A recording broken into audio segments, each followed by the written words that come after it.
بسم اللہ الرحمن الرحیم۔ فقیہ رحمۃ اللہ علیہ فرماتے ہیں کہ میں نے اپنے والد سے یہ حکایت سنی کہ نبی رسول نہیں ہوتے، یعنی ان کی طرف فرشتہ وحی لے کر نہ آتا۔ ان میں سے بعض کو بذریعہ خواب کچھ بتا دیا جاتا اور بعض صرف غیبی آواز سنا کرتے۔ پہلی قسم کے ایک نبی نے ایک خواب میں دیکھا کہ انہیں کہا گیا صبح سویرے سب سے پہلی چیز جو تجھے ملے اسے کھا لینا، دوسری کو چھپا دینا، تیسری کا کہنا مان لینا، چوتھی کو مایوس نہ کرنا اور پانچویں سے فرار اختیار کرنا۔ اگلے روز صبح ہوئی، سب سے پہلے جو چیز سامنے آئی وہ ایک بہت بڑا پہاڑ تھا۔ یہ حیران ہو گئے، اللہ کا حکم ہے، پہلی چیز کو کھانے کا تھا۔ پھر دل ہی دل میں کہنے لگے، اللہ تعالیٰ میری طاقت سے باہر مجھے کوئی حکم نہیں فرماتے۔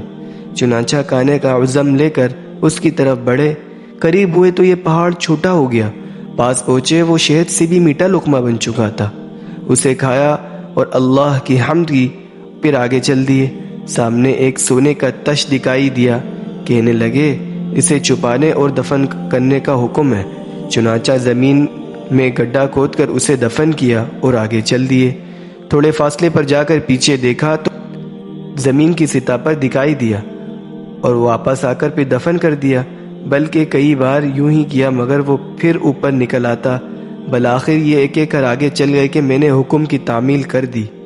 آگے کیا دیکھتے ہیں کہ ایک پرندے کو پیچھے باز لگا ہوا ہے جو اسے پکڑنا چاہتا ہے۔ پرندے نے کہا، اے اللہ کے نبی میری مدد کیجیے۔ انہوں نے بات مان لی اور اسے اپنے آستین میں پناہ دی۔ اتنے میں باز آ کر کہنے لگا، اے اللہ کے نبی میں بھوکا تھا، اس پرندے کے پیچھے سے صبح سے لگا ہوا تھا، آپ مجھے میرا رزق سے مایوس نہ کریں۔ انہوں نے جی میں سوچا کہ تیسری چیز کا کہاں ماننے کا حکم تھا، میں نے مان لیا، اور چوتھی کو مایوس نہ کرنے کا، اور چوتھی باز ہے، اب کیا کرنا چاہیے؟